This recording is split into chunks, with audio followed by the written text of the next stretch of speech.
Situasi kondisi di Indonesia belakangan ini dinilai mulai mengarah pada potensi gangguan keamanan. Aksi demonstrasi yang sejatinya murni untuk memperjuangkan kepentingan rakyat dalam beberapa kasus terimbas pada tindakan-tindakan anarkis di luar konstitusi.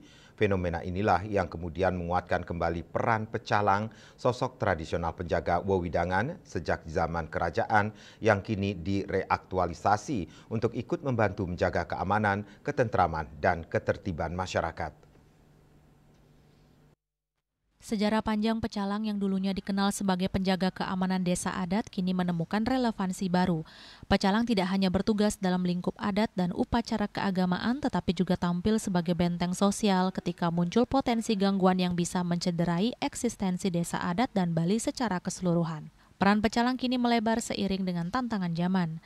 Ketika negeri menghadapi situasi tidak kondusif yang dapat mempengaruhi pada keajegan Bali termasuk sektor pariwisata sebagai penopang utama perekonomian, pecalang hadir dengan karisma yang kuat, sosok yang disegani serta kewibawaan yang membuat keberadaannya diperhitungkan.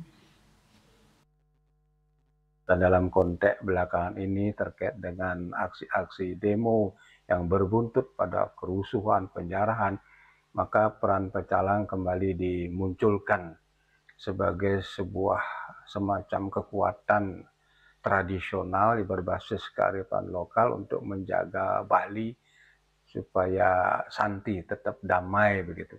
Memang ada situasi yang membuat pecalang sekarang selalu ditampilkan ketika ada momen-momen yang dianggap berpotensi mengganggu keamanan jagat Bali yang kita ketahui sangat mengandalkan industri pariwisata.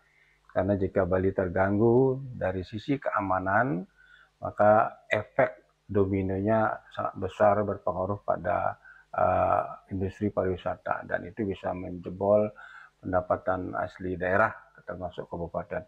Oleh sebab itu peran pecalang sekarang tidak saja secara tradisional yang dulu lebih banyak menjaga rangkaian upacara keagamaan atau ritual, sekarang sudah ke konteks sosial dan mencegah gangguan-gangguan kriminal. Berdasarkan informasi lebih lanjut, Ketut Widana mengatakan pecalang diharapkan mampu mencegah aksi-aksi anarkis yang berpotensi menimbulkan dampak buruk bagi Krama Bali, Jagat Bali, dan industri pariwisata Bali. Dari semula hanya berfungsi di lingkungan desa adat, kini peran pecalang dapat melebar ke konteks yang lebih luas, yakni menjaga stabilitas Bali secara menyeluruh. Keamanan Bali adalah tanggung jawab bersama, namun dalam konteks adat, sosok pecalang terbukti efektif sebagai penjaga ketertiban yang berwibawa dan berkarisma. Mereka tidak hanya mengamankan upacara adat tetapi juga mampu menjaga benteng dalam menghadapi potensi ancaman yang membahayakan. Dengan demikian, eksistensi pecalang kini semakin diperkuat.